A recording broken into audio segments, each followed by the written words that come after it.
संजय राउत जी ने औरंगजेब और अफजल खां की बात कही है, तो मैं पूछना चाहता हूं औरंगजेब की तरफ का कौन है? मोदी जी ने यही तो किया है, मुगलिया मानसिकता वालों को मोड़ के रखा हुआ है। भगवान राम की प्राण प्रतिष्ठा के साथ राम का नाम हम लोगों ने अपनी जिह्वा पर रखा हुआ है। देश की जनता के सामने दूध का दूध, पानी का पानी है। कौन औरंगजेब की विरासत के साथ खड़ा है और कौन शिवाजी की विरासत के साथ खड़ा है। एक मैं सीरियस नोट पे बात करना चाहता हूं। जो संजय राउत जी ने औरंगजेब और अफजल खां की बात कही है, तो मैं पूछना चाहता हूं औरंगजेब की तरफ का कौन है जिसने दिल्ली के लुटियन जोन में औरंगजेब के पूरे खानदान के नाम पर सड़कें रखी हैं? आप उसके साथ खड़े हैं। अभी आपकी महाविकास अघाड़ी सरकार में एक ऐसे व्यक्ति को राज्यसभा भेजा गया जिसने औरंगजेब की कब्र पे जाकर आंसू बहाए, रहमतुल्लाह सलेह बोला और शिवसेना ने समर्थन देकर उसको राज्यसभा में भेजा। किस विरासत की बात कर रहे हैं? और मैं उनको चुनौती देकर पूछना चाहता हूं।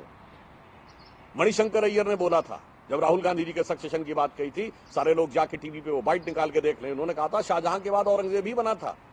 तो इसमें कौन सी आश्चर्य की बात है? ये 2017 की बात है कि राहुल गांधी सक्सेसर बन रहे हैं। औरंगजेब से कौन तुलना कर रहा है? और मैं शिवसेना को, जो कि छत्रपति शिवाजी महाराज की विरासत से निकली बाला साहब ठाकरे जी की विरासत का आधार खो चुकी है, उन्हें मैं चुनौती से पूछना चाहता हूं कि शिवाजी के समय में औरंगजेब के लिए उनके राजकवि भूषण ने यह बात कही थी, आज वो बोल के दिखा दें। उन्होंने कहा था, शिवाजी के दरबार में कहा गया था, कुंभकर्ण असुर अवतारी औरंगजेब, काशी और प्रयाग में दुहाई फेरी रब की, तोड़े देव देवालय शहर मोहल्ले के रे, लाखों मुसलमान किए माला तोड़ी सब की, और काशी करबला होती, मथुरा मदीना होती, शिवाजी ना होते तो सुन्नत होती सबकी। बोलिए, आप बोल सकते हैं?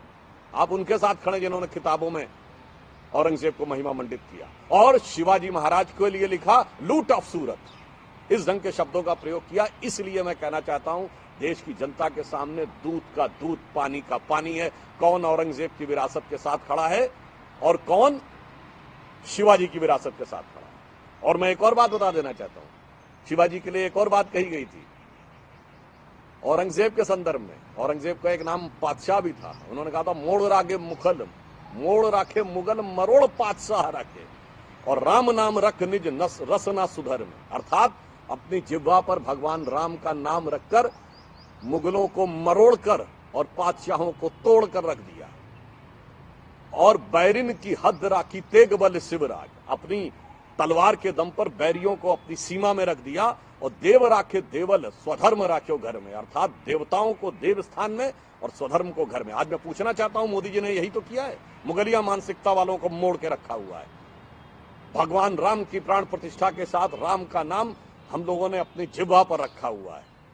भारत के विरोधियों को जो आतंकवाद के धमाके करते घूमते थे, 26/11 के हमले, उनको अपनी हद में रखा हुआ है। और देवता देव स्थान में सुशोभित हो रहे हैं। काशी विश्वनाथ हो, महाकाल का कॉरिडोर हो, या श्री राम जन्मभूमि हो, और सब लोग अपने स्वधर्म का पालन कर रहे हैं। बहुत स्पष्ट है कि जो आप कह रहे हैं, हकीकत में आप पूरा 180 डिग्री का टर्न लेकर वहां जा चुके। इसलिए मैं पुनः कहना चाहता हूं, प्रधानमंत्री मोदी जी के प्रति घृणा, वैमनस्य, कुंठा, ईर्ष्या, इन सारे विचारों को लेकर जो कुछ भी कहा जा रहा है, यह भारत की 140 करोड़ जनता का ही अपमान नहीं है। आज प्रधानमंत्री जी विश्व के सबसे लोकप्रिय नेता हैं। आप कहां बोल रहे थे और कहां पे वो दिखाई पड़ रहे हैं?